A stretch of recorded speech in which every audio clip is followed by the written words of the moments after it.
sa salita po na ibinaba sa gabi ito. Amen po. At lahat po tayo ay empowered na. Amen po. So excited na po ba ang ating mga idol para po tanggapin ang kanilang mga awards? Parang hindi pa sila excited, Pastor. Parang gusto pa po atang mag-aral ulit. Amen po. So, may we call on our finance, Sister Richelle, to come in front of the stage. Amen po, bilang pag-abot po ng mga awards. And Brother Randy and Teacher Whitty. At syempre, hindi mawawala. Sigareto! Ang ating mahal na pastor, amen po, na siyang magsasabit po ng ating mga medal. Amen! Amen po. So, may mensahe ka pa po ba, pastor? So, yan po. Sabi nga ng pastor kanina, hindi naman sa hindi importante yung mga awards na makukuha natin. Amen po. Ang importante po, mag-manifest sa buhay natin kung ano man po yung mag-receive natin. So, wala po dapat po ingitan na bakit siya, ganito yung award niya, bakit ako, ganito lang yung award ko. Amen po. So, ang Lord po yung nag-decide. Ang natingnan po ng Lord yung buhay ng bawat isa, kung gaano ba siya nagpagal, kung gaano po siya nag-aral. Amen po. So, sa una po nating award, ibibigay po natin ang Most Active Award. So, itong item na to, umulan, bumagyo. Pag pinatawag na may klase, pumupunta. Amen po. So, hindi siya nag-aalinlangan. Amen. Andun na kahit na online, na umaten siya sa online. Amen po. May we call on Most Active Award, Lalab Rose Ann C. Lalab pala. Wow, bunso!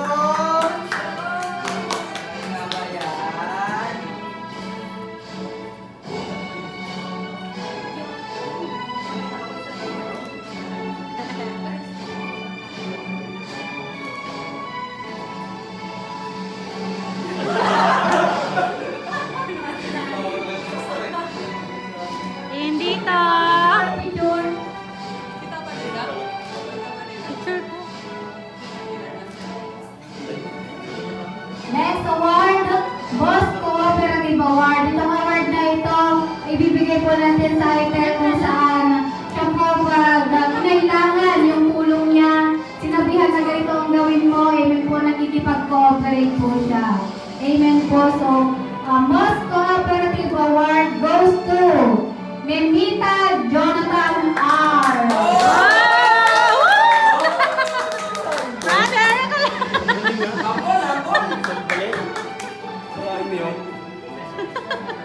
Pang mayor. Eh, dapat pag-picture nandun tayo. Pag-picture nandun. Amen. Next award, Song Winner Award. So itong award po na ito, ibibigay natin sa item kung saan marami pong kaluluwa yung naidala niya dito po sa bahay pa ng bahay. Amen po. So, andun po na napakagaling po niyang mag-encourage. Amen. And Song Winner Award goes to Desamparado Gerald G. Nice one, brother!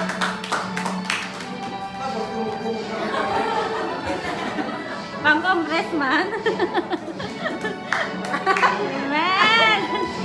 Hindi mo Ayan, brother!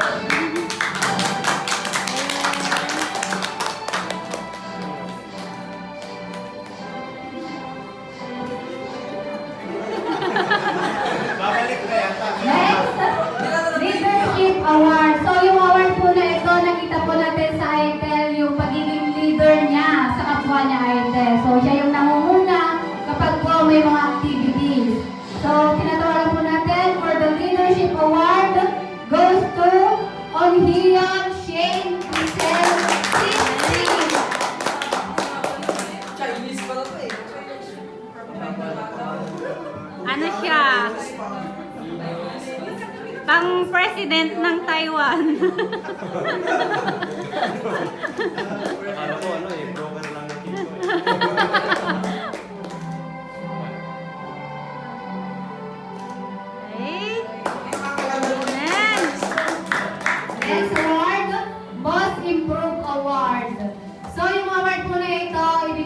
this title kung saan nakita po natin talaga yung paglago niya. Nung unang pagdating niya po ng GIL Muji, hindi po siya mabasag pinggan.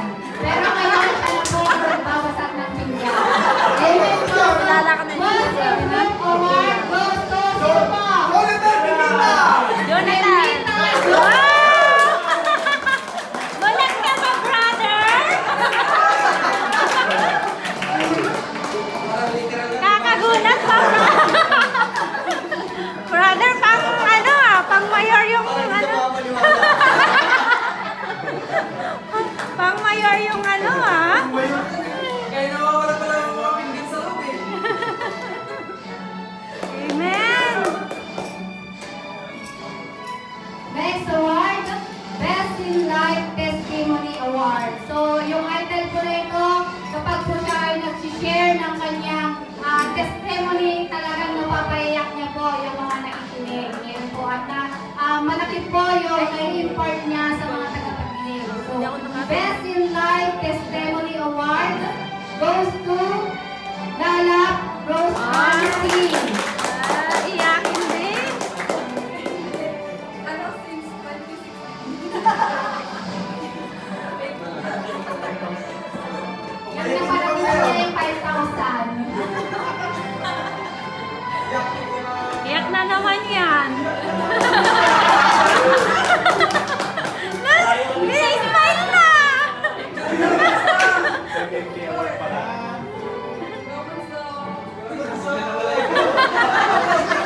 Sabi ko, ay naku.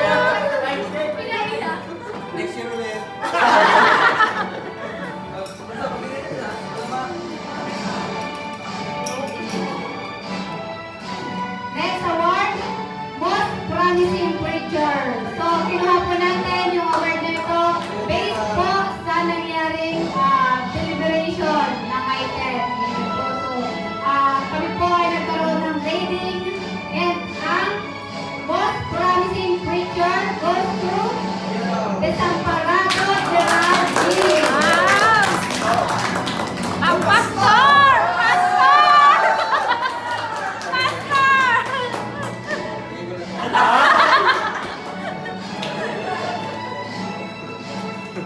Yan pala yun. Si Kuya pa rin pastor. Ikaw talaga yun. Next award, Stewardship Award. So yung award po na ito, ibibigay po natin sa ITEL students kung saan hindi pa man po siya worker, eh po, pinili na po niyang i-commit yung buhay niya at nagpagamit, ipinagamit yung talent na binigay sa kanya ng Lord. Amen po. Expect na ni Shirley. Talagang ko ba ba? Excuse me. Tapos si brother. Stewardship Award goes to Orion Shane Crisel Sixty. Amen! Amen! Sabi na, pang president to eh. Voluntary. Ha?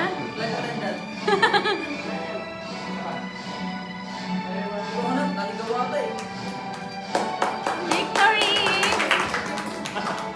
Our next award, Academic Awardee. Eh, po, so bibigay po natin yung award na ito sa ITEL kung saan siya po talaga ay nagsunog ng kilay. So, tingnan po natin kung sino yung walang kilay. Ito pa walang kilay. Ito po yung nag-excel.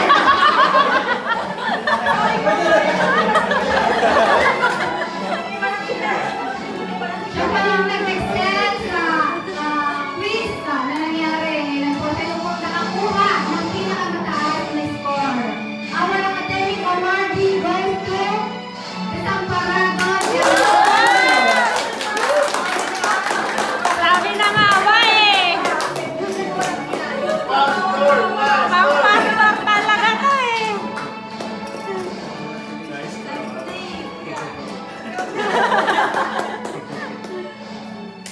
Shout out Black Man.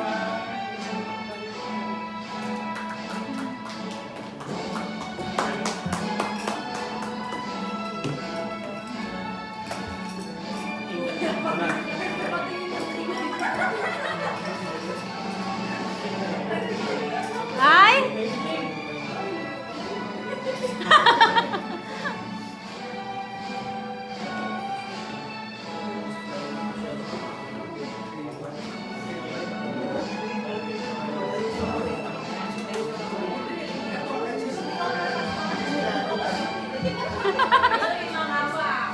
So ito pong next award natin ay ibibigay po natin sa ITEL student kung saan siya po talaga yung nag-excel, siya po ay naging faithful, siya po ay totoong nagpagalit sa ating Panginoon. So nais ko pong basahin sa inyo itong lack of appreciation. Sabi po niya dito, intensive training for emerging leaders given this 4th day of November 2022 at GLL Wuchi Church, Bukit District, Taichung City, Taiwan. So with verse 2 Timothy chapter 2 verse 15, do your best to present yourself to God as one approved, a workman who does not need to be ashamed and who correctly handles the word of truth. So ibibigay po natin itong award na to.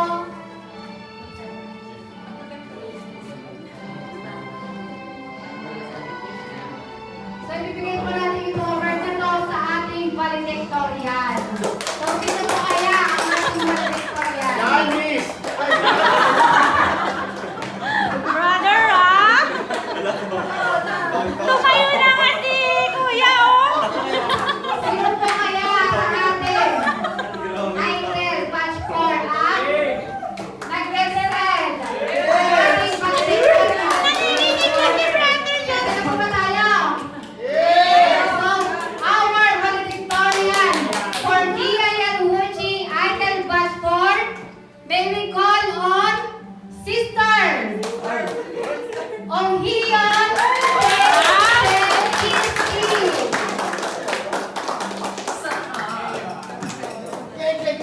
Wait. Ang presidente! Ang president! Pwede mo isa line?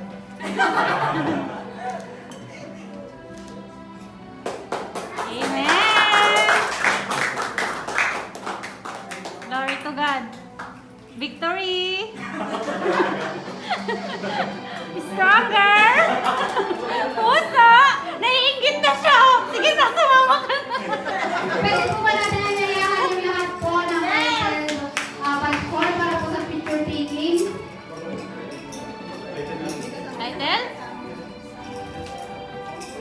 Kasi bago tayo mag-picture taking, Ha? bago tayo mag-picture taking, gusto ko lang i-share yung binigay ng Lord sa atin ngayong